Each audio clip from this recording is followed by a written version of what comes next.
Hello बच्चों, make it easy skills में आप लोग का बहुत बहुत स्वागत है। तो आज हम डिस्कस करेंगे सिलेबस के बारे में एमपी लाइनमैन के। ठीक है, तो देखो सिलेबस जो है उन्होंने बहुत ही छोटा सा लिखा हुआ है, लेकिन हमें भी पता है कि भाई थोड़ा डिटेल में हमें जाना पड़ेगा। अगर पेपर निकालना है तो चीज़ों को बहुत अच्छे से और बहुत बारीकी से हमें समझना पड़ेगा, है ना। सिलेबस देखो यही तो होता है जो आपको बताता है कि किस तरीके से आप लोग को प्रिपरेशन करनी है, किस चैप्टर पर आप लोगों ने ज़्यादा फोकस करना है ना। ये सारी चीज़ें जब हम लोग मिलाते हैं अपनी प्रिपरेशन पे तो क्रैक करना एग्जाम को थोड़ा सा इजी हो जाता है। थोड़ा तो नहीं कह सकता, बहुत इजी हो जाता है। एक सिस्टमेटिक तरीके से हम लोग को चलना पड़ता है, हर एक चीज में हम लोग को एवरेज होना पड़ेगा। देखो अगर पेपर निकालना है आप लोग को ये वाला, तो आपको टेक्निकल भी अपना स्ट्रॉन्ग करना पड़ेगा और साथ ही साथ नॉन टेक भी अपना स्ट्रॉन्ग करना पड़ेगा। ठीक है, तो फटाफट से करते हैं स्टार्ट। देखते हैं कि सिलेबस क्या है, किस हिसाब से उन्होंने लिखा है और हम कितना डिटेल में जा सकते हैं। ठीक है, चलिए तो सबसे पहले बात करते हैं कि उन्होंने सिलेबस में क्या क्या लिखा है। तो सिलेबस में देखो बिल्कुल सिंपल भाषा में उन्होंने लिख दिया है सारा का सारा कि आपका जीएस और मैथ्स रीजनिंग आएगी, बस इतना सा। अब जीएस में क्या क्या पोर्शन है, जीएस में विश्व का इतिहास और भूगोल, यानी अगर हम बात करते हैं वर्ल्ड हिस्ट्री, वर्ल्ड ज्योग्राफी।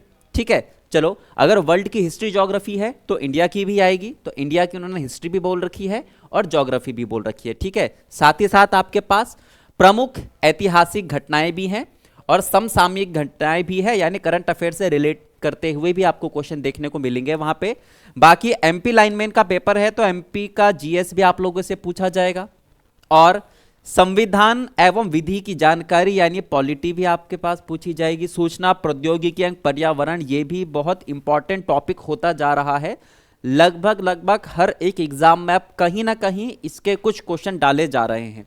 ठीक है, मतलब सिंपल भाषा में अगर हम देखें तो इंडियन ज्योग्राफी और इंडियन हिस्ट्री, इस पर आप लोगों ने ज़्यादा फोकस करना है। ठीक है, वर्ल्ड हिस्ट्री ज्योग्राफी भी बोला हुआ है, लेकिन इसके क्वेश्चन बहुत ही कम है, ना के बराबर आएंगे।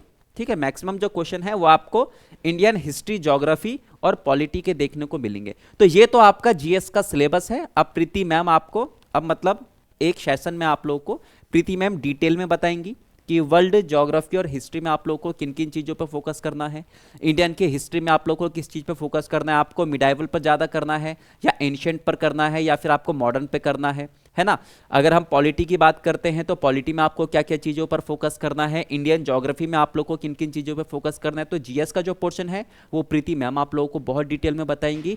मेरा जो आज का सेशन है आप लोगों के सामने लाने का वो मेन मकसद ये है कि आपको बताना कि ये जो लास्ट में लिखा हुआ है ना, सामान्य गणित और सामान्य तार्किक क्षमता, यानी मैथ्स और रीजनिंग का जो सिलेबस है वो लगभग क्या क्या रहने वाला है, किन चैप्टर्स पर आप लोगों ने ज्यादा फोकस करना, थोड़ा डिटेल में पढ़ते हैं। क्योंकि यहां पर तो उन्होंने नॉर्मल लिखा हुआ है कि भाई नॉर्मल मैथ्स आएगी और आपका रीजनिंग आएगी, लेकिन इनके अंदर भी तो बहुत सारे चैप्टर्स होते हैं और उन चैप्टर्स में से भी कोई मोस्ट इंपॉर्टेंट चैप्टर्स होते हैं। तो चलिए डिस्कस करते हैं कि हमने रीजनिंग में किन चीजों पर ध्यान देना है। तो सबसे पहले अगर मैं बात करता हूं रीजनिंग की, तो देखो दो पार्ट में डिवाइड होती है हमारी रीजनिंग, एक है वर्बल और एक है नॉन वर्बल।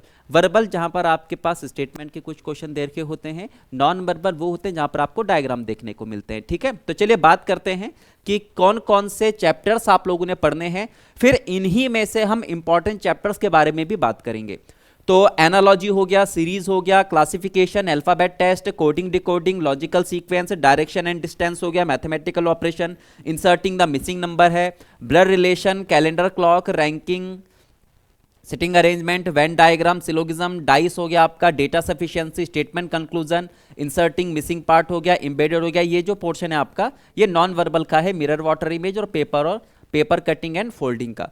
चलो ये तो हमारा सारा का सारा क्या है, टॉपिक्स हैं जो आप लोगों को रीजनिंग के अंदर पढ़ने हैं। अब मैं जो इंपॉर्टेंट बताऊंगा वो आप लोगों ने पढ़ने हैं, मेन फोकस आपने उसमें करना है, लेकिन इसका मतलब ये नहीं है कि बाकी के चैप्टर्स आप लोगों ने छोड़ दिए हैं, उन पर भी हम लोगों को पकड़ बनानी है। लेकिन देखो वही बात है ना, हार्ड वर्क और स्मार्ट वर्क, थोड़ा सा आप लोग को हार्ड वर्क तो आप लोग कर ही रहे हो, अब टाइम आ गया है कि थोड़ा सा स्मार्ट वर्क भी आप लोग करो। ठीक है, चलो तो किन चीज़ों पर आप लोगों ने ज़्यादा फोकस करना है, जहां से ज़्यादा क्वेश्चन आपको देखने को मिलेंगे। जैसे अभी हाल फिलहाल में कुछ टाइम पहले एमपीटीओ का पेपर जो हुआ था ना, लगभग वैसा ही आपका एमपी लाइनमैन का भी होने वाला है, उसी के अकॉर्डिंग ही आप लोग का नॉन टेक भी दिया जाएगा। ठीक है, वैसे कंफर्म तो बता नहीं रखा है, लेकिन लगभग लगभग आपका 30-40 के अराउंड आपको क्वेश्चन देखने को मिलेंगे नॉन टेक के, बाकी आपको टेक्निकल के देखने को मिलेंगे। ठीक है, तो चलो अब रीजनिंग पर किन चैप्टर्स पर हम लोगों को फोकस करना है, वो है आपका एनालॉजी, ठीक है, सीरीज हो गया, क्लासिफिकेशन, कोडिंग डिकोडिंग हो गया आपका, डायरेक्शन डिस्टेंस हो गया आपका, ब्लड रिलेशन 100% क्वेश्चन यहां पर देखने को मिलेंगे आपको, रैंकिंग, सिटिंग अरेंजमेंट, इसके भी अच्छे अच्छे क्वेश्चन जैसे एमपीटीयू में पूछे गए थे ना, तो हो सकता है आपके पेपर में भी देखने को मिलेंगे। ठीक है, और सिलोगिज्म के एक क्वेश्चन आपका। बाकी तो अगर हम देखें तो मिरर इमेज, वाटर इमेज और पेपर कटिंग, पेपर फोल्डिंग, ये कुछ ऐसे चैप्टर हैं जो मोस्ट इंपॉर्टेंट है आप लोग के पेपर के लिए। इन चैप्टर्स को फटाफट से आप लोगों ने कवर करना है, इनके कॉन्सेप्ट्स को जानना है, इनको अच्छे तरीके से पढ़ना है, क्योंकि पेपर में इन्हीं में से क्वेश्चन आपको देखने को मिलेंगे। लेकिन वही बात है कि बाकी के चैप्टर्स पर भी आप लोगों ने क्या देना है, ध्यान देना है। तो ये था हमारा रीजनिंग का पूरा सिलेबस, जिस चैप्टर्स के आप लोग के क्वेश्चन देखने को मिलेंगे पेपर में। फिर हमने यहां पर देखा कि मोस्ट इंपॉर्टेंट चैप्टर्स इनमें से कौन कौन से हैं। अब बात करते हैं मैथ्स की। मैथ्स में अगर हम देखें तो अर्थमेटिक का पोर्शन आपका थोड़ा ज्यादा रहने वाला है, बाकी अलजेब्रा और अगर हम एडवांस मैथ्स की बात करें, आप लोगों ने जैसे देखा होगा ना, ट्रिग्नोमेट्री की अगर हम बात करें तो उसका पोर्शन थोड़ा सा आप लोग को कम देखने को मिलेगा। तो चलो बात करते हैं कि सिलेबस जो है या मैथ्स के किन किन चैप्टर्स पर आप लोगों ने ध्यान देना है या किन किन टॉपिक्स पर आप लोगों ने ध्यान देना है। Number system, simplification, square root, cube root, HCF, LCM, average, age हो गया, रेशियो प्रोपोर्शन हो गया, टाइम एंड वर्क हो गया, एसआई सीआई हो गया, ट्रेन हो गया, मिक्सचर एलिगेशन हो गया, percentage, profit and loss, algebra, advance maths. इसके क्वेश्चन शायद आप लोगों को ना के बराबर देखने को मिले, लेकिन फिर भी हो सकता है कि आपके क्वेश्चन यहां पर आ जाएं पेपर में, है ना, छोड़ नहीं सकते। बेसिक चीजों को आप लोग यहां पर ध्यान दे सकते हो, क्योंकि देखो क्या है, एडवांस मैथ्स में आप लोग को अगर थ्योरम्स पता है तो बड़े आराम से आप क्वेश्चन कर सकते हो, अगर नहीं पता तो फिर क्वेश्चन नहीं हो सकता। लेकिन ज्यादा जो क्वेश्चन है वो लगभग आपको किसके देखने को मिलेंगे, अर्थमेटिक के देखने को मिलेंगे। ठीक है, अब अर्थमेटिक में ये सारे के सारे चैप्टर्स आप लोगों को बहुत अच्छे से प्रिपेयर करने हैं। इन्हीं चैप्टर्स में से क्वेश्चन आपको देखने को मिलेंगे पेपर में। अब बात करते हैं कि इनमें से भी मोस्ट इंपॉर्टेंट क्या है, यानी इन चैप्टर्स को पढ़ना है लेकिन हम लोगों ने ज्यादा फोकस किस पे करना है, तो चलिए आइए बात करते हैं उसकी। नंबर सिस्टम, सिंप्लीफिकेशन, ठीक है, आपके पास एज हो गया, ratio proportion, time and work का क्या क्वेश्चन देखने को आपको मिलेगा, SICI हो गया, परसेंटेज, प्रॉफिट एंड लॉस और आपके पास ट्रेन। ये मोस्ट इंपॉर्टेंट चैप्टर हैं, सिर्फ इस एग्जाम के लिए नहीं, चाहे आप कोई सा भी एग्जाम देते हो, इन चैप्टर से जो मैंने आपको अभी मोस्ट इंपॉर्टेंट बताए हैं 100% क्वेश्चन हमें देखने को मिलते हैं। तो देखो अब आपको इन्हीं चीज़ों पे फोकस करना है। देखो टेक्निकल से अब काम नहीं चलने वाला है, टेक्निकल के साथ साथ आप लोगों को नॉन टेक पर भी पूरा का पूरा ध्यान देना पड़ेगा। हर एक चीज़ आप लोगों को कवर करनी पड़ेगी अगर पेपर निकालना है, तो हर एक सब्जेक्ट में, हर एक टॉपिक में आप लोगों को एवरेज बनना पड़ेगा। एवरेज का मतलब ये नहीं कि हाँ चलो यार ठीक ठाक काम, ऐसा नहीं। एवरेज का मतलब ये है कि हर एक चीज़ आप लोग को आती हो, चाहे वो टेक्निकल की बात हो चाहे वो नॉन टेक की बात हो। ठीक है, तो इन चीजों पर आप लोगों ने ज्यादा फोकस करना है। रीजनिंग की अगर हम बात करते हैं तो ये पूरा का पूरा आपका सिलेबस रहने वाला है, लेकिन मोस्ट इंपॉर्टेंट चैप्टर्स आपके ये हैं जो आपको सबसे पहले कवर करने हैं और बहुत अच्छे से प्रिपेयर करने हैं। फिर ये रहा आपका मैथ्स का, इन चैप्टर्स पर आप लोगों ने ज्यादा फोकस करना है और जो मोस्ट इंपॉर्टेंट मैंने आपको दे रखे हैं वो सबसे पहले कवर करने हैं और बहुत अच्छे से उनके कॉन्सेप्ट आप लोगों ने समझने हैं।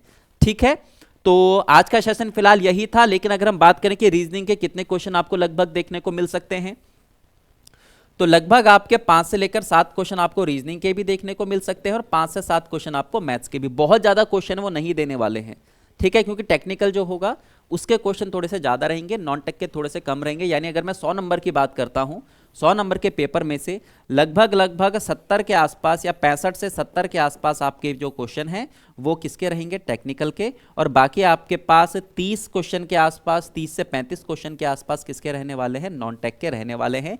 इसी नॉन टेक में आपके पास बहुत सारी चीज़ें दे रखी थी ना, ये सारी की सारी चीज़ें बोली हुई थी कि हिस्ट्री ज्योग्राफी आपके पास आएगा, पॉलिटी आपके पास आएगा, वर्ल्ड हिस्ट्री ज्योग्राफी आएगा, आपका करंट अफेयर्स वगैरह वगैरह आएंगे, मध्य प्रदेश का ज्ञान आएगा आपके पास, इन्वायरमेंट से भी रिलेट करते हुए क्वेश्चन आएंगे, ठीक है। तो जीके जीएस का पोर्शन थोड़ा सा ज़्यादा रहने वाला है, मैथ्स रीजनिंग का पोर्शन थोड़ा सा कम रहेगा, लेकिन अगर हम मिला देंगे तो 12-13 क्वेश्चन के आसपास आपको देखने को मिल जाएंगे इसके, ठीक है।